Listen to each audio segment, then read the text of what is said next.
The Frumkes Center for Writing and Culture at Hunter College presents 10 years of best-selling authors and great thinkers.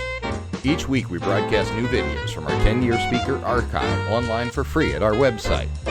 We look forward to seeing you again when it's safe. Please enjoy this presentation from the archives of the Frumkes Center for Writing and Culture at Hunter College.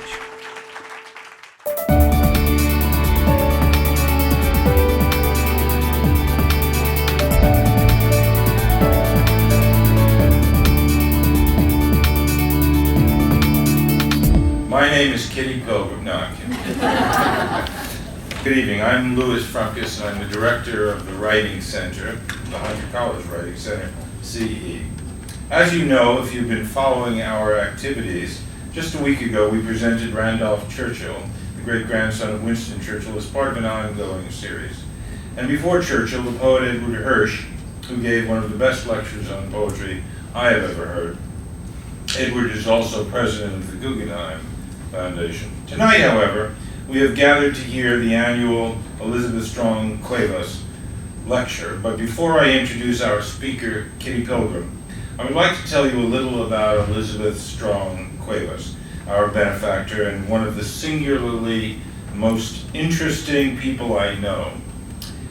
Elizabeth is internationally acclaimed as one of our greatest living sculptors. She is a beautiful and elegant lady who grew up in Europe, the daughter of a prominent mother from an important old American family, and the Marquis George de Cuevas, founder of the Grand Ballet de Monte Carlo.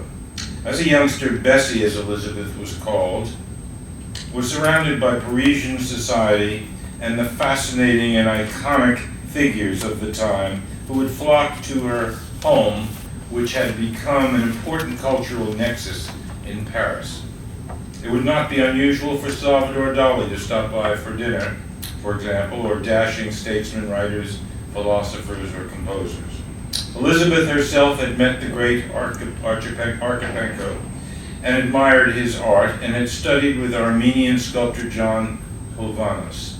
In any event, her work, which today is represented in the Bruce Museum in Greenwich, Guildhall Museum in East Hampton, the Heckscher Museum in New Jersey, has been exhibited all over the world, and it is for that reason that she can't be here tonight.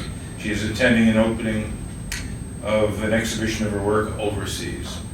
Elizabeth once described artistic creation as beginning with a wish, a desire to do something, to make something, to see beyond the immediate reality. If we are lucky, it will open a door to a stream of thought that is inspiration. We inspire, we breathe in ideas. If any of you wish to witness the magnificent and original sculpture of Strong Cuevas, it would behoove you to go on the web and view Elizabeth's work. But now it gives me great pleasure to tell you about our speaker this evening, Kitty Pilgrim.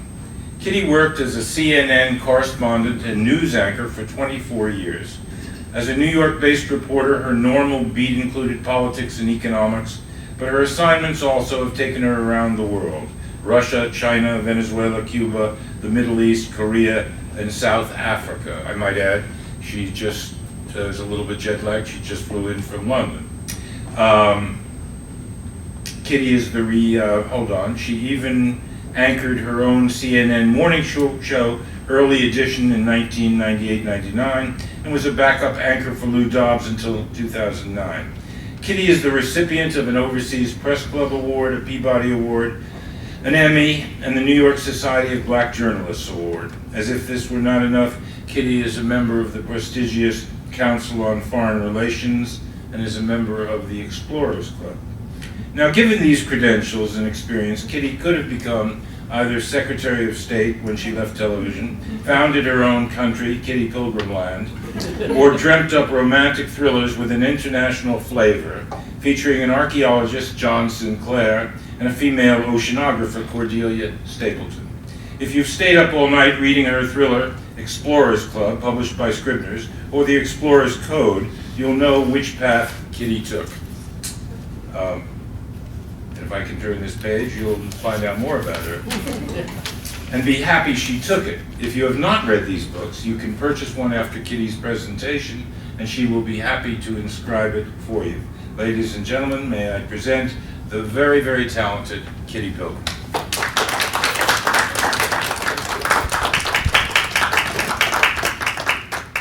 Well, thank you for coming.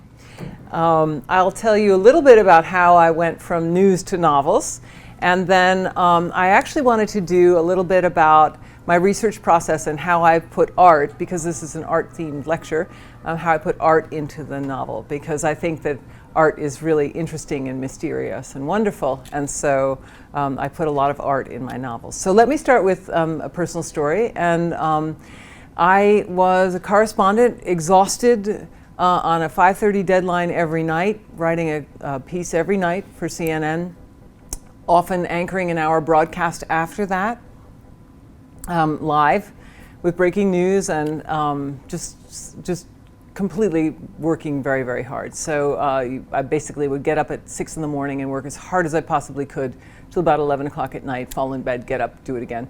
And I did that for 24 years. And I was also a single mom, and I had 2 kids. So on top of that, I decided towards the end of my, about 20 years into it, I was so exhausted every night. I had about an hour commute. And I could either revisit the disappointments of the day and what didn't work and personalities and office stuff, or I could completely relax. And so I decided that I would completely relax and I would read fiction. So I started reading a lot of fiction. And also as a correspondent, you always read fiction because you do not get on an airplane without grabbing a paperback because you are going to get stuck. So you want to have something to escape. So I had read a lot of fiction. I started reading a lot of fiction just to relax, just to get back into the mode to let myself sleep after really difficult news stories that were happening that were difficult to forget. So I started reading the most la-la fiction I possibly could, and I realized that every time you pick up some fiction, you either get like a sort of like a shoot 'em up, Clive Cussler, adventure mail sort of story where there are helicopters and everyone's shooting each other, or you can pick up a romantic book written for women where the plucky young woman just gets up and she just takes on the world and she has all these romantic adventures. But I wanted to blend both. So I really wanted a book that sort of blended both and then added a lot of information because I'm very interested in information. So I thought, I'll just try my own. I'll just write my own. So it got very addictive. Every night I would get up and, finish my work and get on the train, and I'd start to create the adventures of Cordelia Stapleton, who's an oceanographer, and John Sinclair, who's a tall, dark, dashing archaeologist. And I thought, this is really fun. And I got actually really mesmerized by their lives, and they sort of took over. And I couldn't wait to get back to my friends. And actually, my mom used to say, "Oh, you're still talking to your friends at night, on the phone." And it got really very fantasy. But I really enjoyed it very much. And so I also have a great passion for exploring. And so I decided to write a series of novels with an oceanographer and an archaeologist, and to make each one exploration-based. So the first one, The Explorer's Code, is the high Arctic. The Stolen Chalice is Egyptology. And the third one I just finished, and it's in production now, is on volcanoes. And I'm actually researching and writing the fourth book, which is Deep Ocean. So it takes these general exploration themes and then builds a thriller around it. And the good thing about the books that I write is I research very heavily and talk to scientists and oceanographers and volcanologists and botanists and all kinds of scientists, and the information in the novel, even though it reads very light, is real information. So you're not being misinformed, which is one of my pet peeves about general fiction, is that a lot of it, people are being misinformed. So the actual facts in the book are real. I also go everywhere to research it. So if it's about the Arctic, I go to the Arctic. So with that sort of basis, I'd like to move into my theme, which is art in my books. And I put a lot of art. I think art is mysterious and wonderful, and I love all the museums. And so I find art objects inspiring, and they often inspire the mystery. So archaeology or art inspires the mystery that's in the book. So let me start if I can find this. So I've called this the art of the novel. And I think book equals art in many ways. So here I am at the anchor desk, and whoops, I know I'm not. Here I am at the anchor desk. And that was my evening broadcast. I broadcast every night from 7 to 8 p.m. And it was fun. The makeup part was really annoying. You had to spend about an hour in a makeup chair. It was really annoying after a while. And here I am with messy hair and no makeup. So I guess I'm a writer now, which I really like. I'm sitting in Ephesus in Turkey, which is an ancient Roman site. So I get to travel around and look like a mess, so I love it. The Stolen Chalice is the Egypt book that I had this idea, this concept about Egyptology, so I decided to write an Egypt book. And there really is a stolen chalice. So let me show you the real stolen chalice. That's it. It's fantastically beautiful. It's in the National Gallery in Washington. You see the stone part, the cup part, is an Egyptian drinking vessel. It's carved out of the mineral sardonyx in the 1st century BC. And then the gold base was added in 1137 in France, in medieval France. And Eleanor of Aquitaine drank out of it for her marriage. And it was also used at the communion mass before the Second Crusade. So when I saw that just about blew me away. I mean, with the history, and it's just the most amazing thing. And it's in the National Gallery in Washington. And I thought, let's write a book about that. That's what struck me. And the whole plot will revolve around this chalice. I originally titled the book The Sardonyx Cup, because I love the Y and the X and all that. And they said most people won't know what that is, so it has to be called The Stolen Chalice, and I'm still annoyed about that. So you heard about it. The whole Egyptian thing really mesmerized me. I started by reading Jewel of the Seven Stars, which is by Bram Stoker, who also wrote Dracula. He wrote Jewel of the Seven Stars before Dracula. And it was right in the mummy mania, the height of the mummy mania. So, there was a lot of society was obsessed with mummies, and they had mummy unwrapping parties at midnight in London by the light of candles, and they had mummy dust that they used in different medications that were ground up mummies.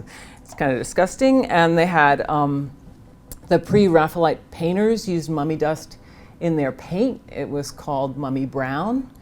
And there's just all that kind of weird mummy stuff. So I loved all that, King Tut's tomb, Howard Carter, the whole thing. So I said, this is great. Let's just launch this whole research project on Egyptology and the old Egyptology and the new Egyptology and what's going on. And so, you have to go to Egypt. So I couldn't. Tahrir Square. I had booked my tickets. I was ready to go, and Egypt was exploding. So I couldn't go to Egypt. So with this big project and a deadline hanging over my head, I spoke to my editor and I said, what do we do? I really have. She said, well, Kitty, not every author goes to all the places. And I said, well, that's the only way I know how to do it, because I was a reporter. I always went to the places. So I can't just sit in a room and make up stuff. I have to go. So she said, well, there's plenty of other Egyptian stuff, so do it. So with that as, very specific, instructions, I set out. Well, luckily, there's Tahrir Square, as you can see. Luckily, we live in a city that's just absolutely paved with Egyptian artifacts. I'm sure you know what this is. It's in Central Park. It's called Cleopatra's Needle, which has nothing to do with Cleopatra. It was 1,000 years old before Cleopatra was ruling Egypt. So it's really, really old. It's real, which amazes me. Every time I walk by it in Central Park, I go, that's real. That's unbelievable. And it was in the 18th dynasty. It's Thutmose III.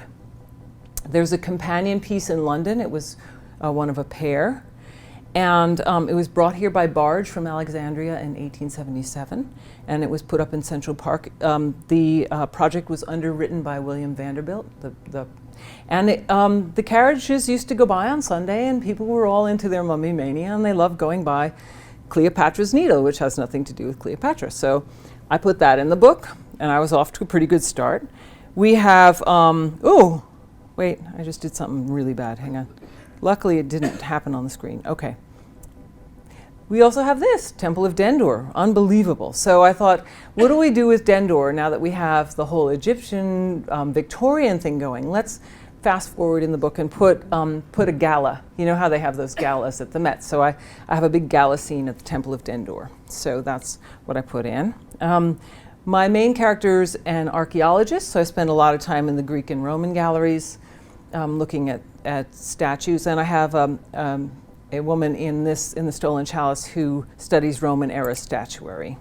And the thing that I like to do for my readers is not everybody lives in New York, and it's mass market fiction, it's sold widely across the country, and I like to actually bring my readers into the settings and let them feel it and let them experience it. And it's pure escapist stuff, so let them have the whole experience of that. So there's this big gala at the Met at the Temple of Dendur, so that's what I do. Now, mummies, let's get back to mummies. Mummies are so interesting, and people don't unwrap them anymore at midnight. There are ways to study mummies, so I contacted the Brooklyn Museum, and they are absolutely at the cutting edge of studying mummies, and they said, sure, come on over and we'll show you how we look at mummies. So I did, and they happened to be moving a mummy. When I contacted them, they said, come along for the ride. So they were moving this mummy. It's specially made crate. It's temperature controlled truck, and they put it in this crate, and they brought it somewhere. They also painted the mummy's eye on the outside of the crate because they're so sensitive about how the mummy feels about being shuffled around. I mean, after all, these people paid a lot of money to be in the afterlife and, you know, live a nice life, and now they're being shuffled around in a temperature-controlled truck. So they painted an eye on the outside of the crate. That's why I love Egyptologists. They're so cool. They're like, yeah, we painted it. They think that's perfectly normal. And I was like, you know, that's kind of fun. So they painted the eye so she could see where she was going, and this is where she was going, to a hospital. And they put her on a gurney, and they wheeled her through the hospital corridors. It was really fantastic. People just doing complete double takes. It was really, really fun. And they put her in a CAT scan machine. And you can expose a mummy longer than a human because they're dead. So they can get more radiation, which seems obvious, but it wasn't that obvious to me till they told me. So they just shuffled her in there and left her in there for a while. And I, wrote all this up for the book. And then the doctors can actually tell from the image what gender, what the cause of death was, the amulets that are wrapped in the mummy, and the casing, how they were embalmed. The way the mummy was embalmed reveals social status. So like if the brain is left in, that was the cheap version of the embalming, and the brain is gone, then they paid a lot of money to get the brain gone. So there's things they can tell. All right, so hang on. So we did all that, and then I'm still not at Egypt. So where else is a cool place to go? Scotland has a lot of mummies. Their museum in Edinburgh, so I went there. And while I was over there, I came across a really cool site. It's called Culzean Castle. Culzean Castle dates from 1777, and it belonged to Eisenhower. They gave it to Eisenhower after World War II. And he had an apartment there. The top floor of the castle was for Eisenhower. I thought, this is cool. A thriller with Eisenhower's castle would be really fun. So I made it an MI6 meeting at Eisenhower's castle. So I went over there, and they let me stay. It's just unbelievably beautiful. And the grounds are incredible. And it's supposed to be haunted. There's 7 ghosts. One plays the bagpipes. Didn't hear it. Thank God, because I really wouldn't like that. All of Edinburgh is very haunted, very good for thrillers. There's the gate, and there's Eisenhower. All his mementos are still around. The apartments are really exactly the same as when he lived there. So I thought it was a great setting, so that's how I researched. Here's his bedroom. Looks a little girly to me, but I guess maybe he must have decorated it. I don't know. but that's the way it was. So I stayed in the Eisenhower apartment, which was really cool, and that was my research. They give you wonderful tea there. I never turn down tea, and that's the living room. And I also went to a place in Edinburgh that's underground, Mary King's Close, and that's about 10 years ago, they realized that they had built the city right up over the top of all of the old streets, and they were all still down there. And they had closed off some of the streets because of the plague, so it's very cool. So we got permission to go down there, and that, of course, is perfect for a thriller. And there's also a bubonic plague subplot in the book, which don't ask me why, but actually plague and Egypt really goes very well together, so there is a bubonic plague subplot. Then I went to the British Museum. One of my favorite places on earth. I just came back. I've just been there for the last week researching my next book. And I'm still on the mummy trail. So they have some mummies called Fayum mummies because they're common in the Fayum Basin in Hawara in Egypt.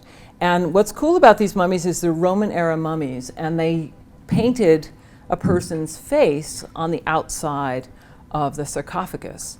And I like those mummies because you can really see what the person looked like, and that makes it so personal to me to be looking at this sarcophagus and just know what the person looks like. It's not a wrapped up mummy, there's a face, and that just struck me. So I knew that the mummy in my book would be a Fayum mummy.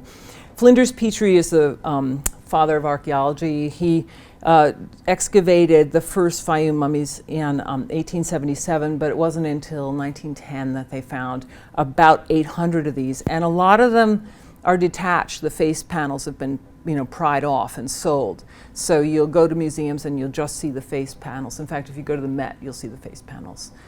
There's one intact there. There's the most gorgeous, gorgeous Fayum mummy at the British Museum, and I knew he had to be my guy. It's Artemidorus. And he dates back to about 100 AD. Let's see. He has a Greek inscription across his chest that says, "Farewell, Artemidorus," which just kills you. And then the skull is cracked in the back, so they don't know if that's what killed him. The nose is broken, but that's normal. They used to pull the brain out through the nose, not to get too disgusted. And so that he may have died of a cracked skull. They don't know. Here's his face.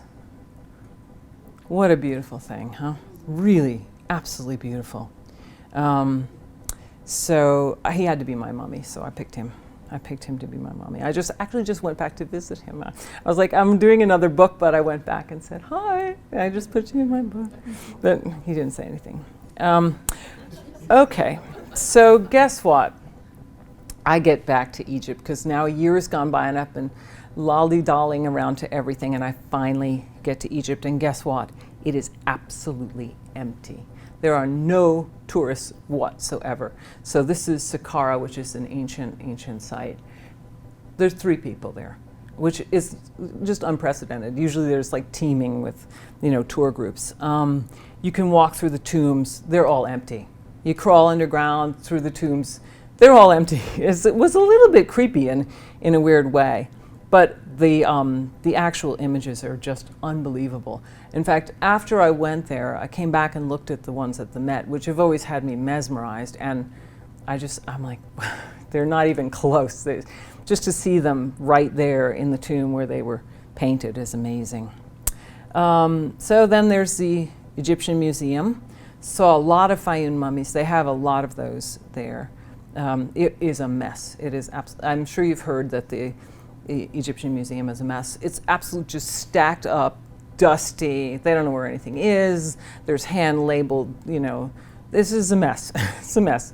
So I'm really glad that we're keeping a lot of Egyptian stuff here intact for history, because we're taking care of it, because they are not taking care of it over there, and it's deteriorating badly. Another tomb. Look at this wall. Is that unbelievable? So that was just one of the tomb walls. I mean, the level of detail is unbelievable. Okay, I'll stop ranting about Egypt. I'll tell you a little bit about the Explorer's Code, which was my book about the Arctic. So I started with a Arctic theme, and I won't go into the same kind of detail, but my archaeologist you may recognize those ruins. That's Ephesus. And if you read the Bible, the letter to the Ephesians, it's Ephesus. And Ephesus is a Roman town that's absolutely intact. They all moved away because it was right on the edge of the sea, and the marshes, it started to silt up and it became marshy, and a lot of mosquitoes came, and they couldn't understand why everybody got sick. So then they thought that the town was like poisoned or sick or anything, and they all moved away.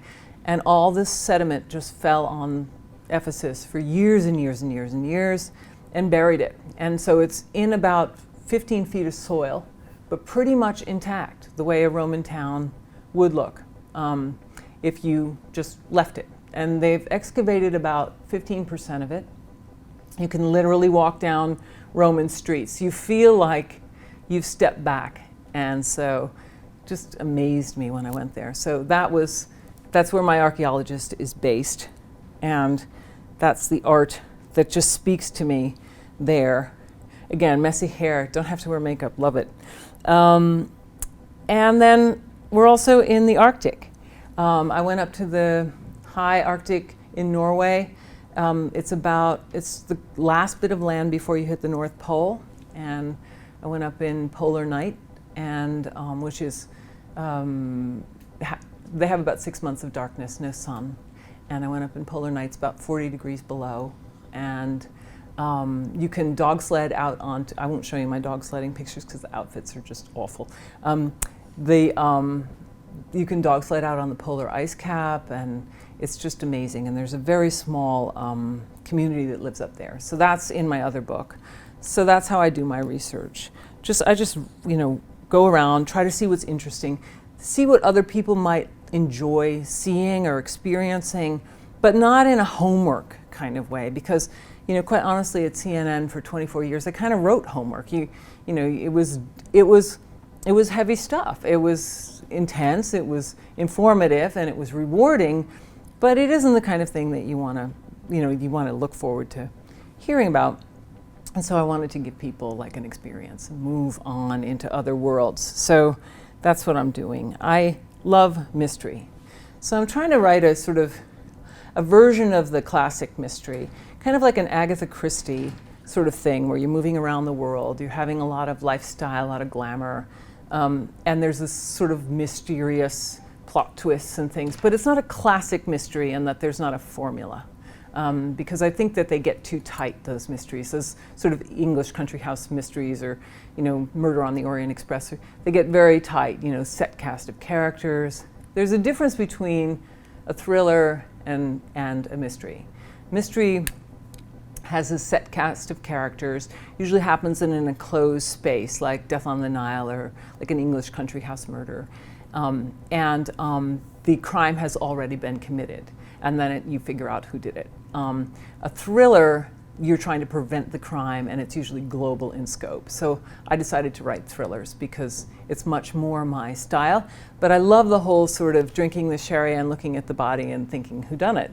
So I like the whole gentility of the mystery. So I try to blend in a little of that too. So it's not too much of a thriller. It's not all car chases, which I don't like car chases that much. Here's one more thing, just to be completely random. This is what I was working on last week, actually, in London. This is a Roman ring. It has the two hands. It's a betrothal ring. It's their sort of classic marriage ring. You do find them quite a bit in digs because they were common. They're sort of like the claddagh ring, the Irish claddagh ring. So you see it a lot. This one said, on the inside, it said in Latin, te amo parum. And that's the mystery part of it, because te amo parum is a weird thing to write on a betrothal ring in Latin, because it means, I love you not so much, which is pretty weird. Parum, te amo parum, not so much, not a lot. So they were trying to figure out what that meant, and they think it means I love you less than you deserve, because there were often these marriages to unite families where an older man would marry a very young girl, or some inequitable situation. They don't know. They're just guessing, and that's the whole mystery, and that's the whole art and mystery thing that's so interesting to me, because I think romance and adventure is in everybody's life, and I think that we have to tap into it. And the world is full of very harsh realities, and we look at them all the time on our TV. And you have to pick up a book, and you have to look for romance and adventure. And that's it.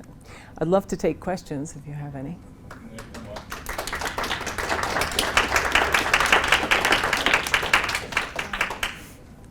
Thank you, Kitty. That was fascinating, I think. Iris Love would have loved this talk too. Who's got a question for Kitty? And Annie will, this gentleman here. Hold on one second. But then they won't hear her. No, just speak loudly. Oh, here's the mic for you. Thank you, Tony.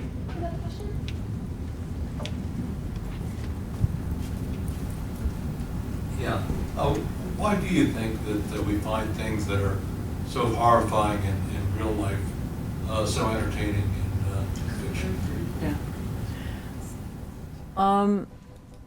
I think that it's the sort of bedtime story thing where, like, you hear the sort of scary thing, but you know that Dad's reading it to you. You know, it's removed. I have to say, I don't make things. I'm not the kind of thriller writer that you're up all night scared. I occasionally have a house up in the country, and I'm there alone, and I can't read anything too scary. So mine are, they're not going to stress you out. They're sort of like, oh, I wonder what happens next, but it's not too scary. I have read thrillers that are too scary, and I think there is a trend right now to write things that are way too scary, that are horrifying and way too close to the headlines. And in fact, a lot of writers that I know them personally, who've come from a news background, write things very close to the headlines, and I don't know why people want to read that, quite honestly. I guess they do, but I think there's a place in the world for gentility and aspirational reading and just lovely life. And I think that we lose touch with it if we're watching too much hard news, which, was my life, and then doing that for entertainment too. And I think that puts you out of balance. I really do. And I think that reading should be a gentle pursuit that's done in leisure, for pleasure. And I really believe in that. And I also write books basically for 3 generations. So they're very clean, and like the middle-aged lady who's, in her job and stressed, or man, can hand it down to their daughter or up to their mother, and 3 generations can talk about this book and not be talking about, horrific sex crimes and things. Some of the modern thrillers, I think, they're just too harsh. I don't really like that for entertainment. So there's kind of Norman? extrapolated. What does your writing teach you, and what do you expect it to teach the reader? The reader, my whole premise is fact-based fiction. So I want the reader to, learn some fun facts and get inspired about maybe going to see something that they wouldn't have seen. When I read that people were going on Da Vinci Code tours, I thought that's really funny, that you would read this in a novel and some of it's not true, and then you would go do a tour of France, So I'm trying to inspire people to get up, to take an interest in science and take an interest in exploration, to learn some real things, and then to also just enjoy themselves. It's really very, very relaxing. So that's what I expect from my readers, and that's what I hope that they take away from it, that they just have a really good time reading it, and they learn some stuff too. What do I learn?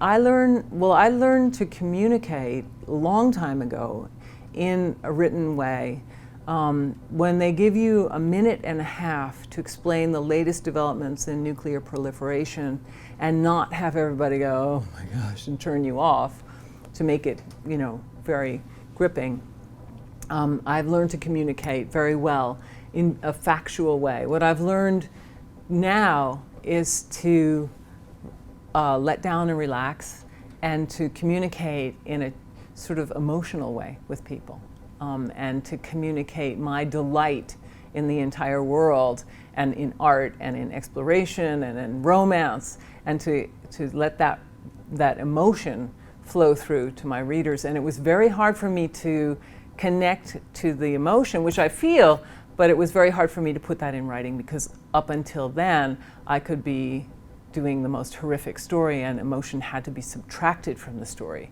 to be, sort of completely dispassionate from the story. So that's what I learned, is to move forward into the emotion and to translate that to people. Anyone else? Tom? I have a question about your experience of working in CNN. Is that schedule you described, those hours, or is that something we should expect if you're trying to work in television, even if you're working like behind the scenes? Yes. Really? Yeah, without question. My son is he worked for the New York Times and Reuters, and now he's at Yahoo. He is dying. I don't think he realized what I was doing, but now I get such respect from him, because he is absolutely crushed. He's just flat out exhausted every weekend. So yeah, it is like that. Even if you're working Behind the scenes, there's no, it's a team. So there's no, like, the anchor person is not like, it's a team. Everybody's in it together till you get it on the air. So, one person steps forward and delivers it, but everybody's in it till you get it on the air. So yeah, I love the teamwork of it. I mean, that's what gives it such, you're so rewarded, because you're working with like 5 or 6 people so intensely all day. You become very good friends. It's a wonderful environment. I'm really selling it short by saying how tiring and how difficult it is, because it gets so addictive, because you're working so closely with other really committed, bright people. But the hours are crushing. Anyone else? Young lady here. Clearly, yeah, clearly you love all these different aspects, art and exploration, and I personally love reading a book that has sort of seasoning on top. Oh, I learned something about art too. How do you force that connection? You said you have a book about deep oceanography and in the Arctic, and now they're looking at mummy art. Yeah. Do you feel that you're forcing the connection, or do you feel that it flowed really well? No, well, they weren't looking at mummies in the Arctic. They're 2 different books. Right, but there's art. You said art is in all of the books. Art is in all of them. I get inspired by art. The Arctic, I didn't put this in the lecture, but the piece of art that inspired the Arctic book was a painting by William Bradford, who was an American painter who was he photographed very early photographs, and he was the ship's painter on some expeditions up to the Arctic. And you can see his work in the New Bedford Whaling Museum. And there's a beautiful painting called The Panther Among the Icebergs of Melville Bay, which is a beautiful sailing ship stuck in the ice. And that's what started me on the Arctic theme. So it's usually a piece of art, because I spend a lot of time in museums, that makes the click, like there's Sardarnic's cup, the Egypt, and then I start to just free associate. So I don't feel like in the plot, you're drawn through the plot by the whole mystery. So it isn't, it doesn't read like homework. And I read some thrillers where, you're in Florence, and then boom, you hit like 10 paragraphs of densely written description of like the history of Florence, and you want to know what happens next. So I don't try to, laden it up with a lot of, facts. They come easily. The way that I mix them in with the lecture, they just come easily. You absorb them easily. So that's how I do it. What is the plot of the Chalice book? Okay. What is the plot of the Chalice book? The mystery? Yeah, the stolen chalice is stolen. I don't give anything away there. And in New York, and it's stolen because, well, I don't want to tell you the plot. So the stolen chalice is stolen by a nefarious group who's up to no good. And my archaeologist is very good at recovering stolen artifacts, so he's pulled in by this very great wealthy philanthropist to recover the stolen chalice, and that sets off this incredible quest. And the quest takes them to, I can tell you the places without giving away the plot, but they start in New York, and then they go to London, and then they go to Scotland, which I've told you, then they go to Venice, then they go to, then they get on a yacht, they run around the yachts for a while, and then they go to Cairo, Sharm el-Sheikh in Cairo. So it's, all my books are around the world. You pop down in a bunch of cities, and that's basically the plot. And they get it back. I'm not telling you. Isabella? It's still in the National Gallery, so don't worry about it. You emphasize a love of information and you're incorporating that into all your books. Do you have a specific method of taking down that information as you're traveling? And do you find that your writing process has really transitioned from when you were a journalist to being a novelist? Yeah, I don't, well, here's what I do, because I've always done this, it's like breathing to me. I shoot pictures like, it's like breathing. So I also post, which I didn't mention, short little videos of certain aspects of the book. So like the Arctic. When I was up there, I shot a short little video that says, oh, if you like the Arctic scenes, here's where it is, and you can look at it. So I think that the reader, they tell me not to say viewer anymore, I have to say reader. The reader can move deeper into the subjects if they want to with the videos. I actually pitched to Scribner that the videos would be links in the text of the electronic book, and the first book that came out was one of the first novels that had enhanced capacities where you could be reading along and then, oh yeah, let's see a video on that. But no one knew what to do with it. So nobody knew enough to push a link. So we were a little early on that. But I still shoot. I mean, I just walk around and shoot constantly. My son William came with me to Egypt and the Arctic. He's a photographer and he's 26. And so he shot some of my stuff up there. Now he told me he's too busy and so that I have to do it myself. So I learned how to handle the equipment myself, and I'm doing my own shooting now. So. We'll take one more question, if anyone has one, and then we'll leave a little time so you can meet Kitty, and she'll be happy to inscribe books for you. Does anyone have a question?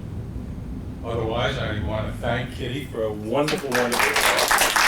And please come back and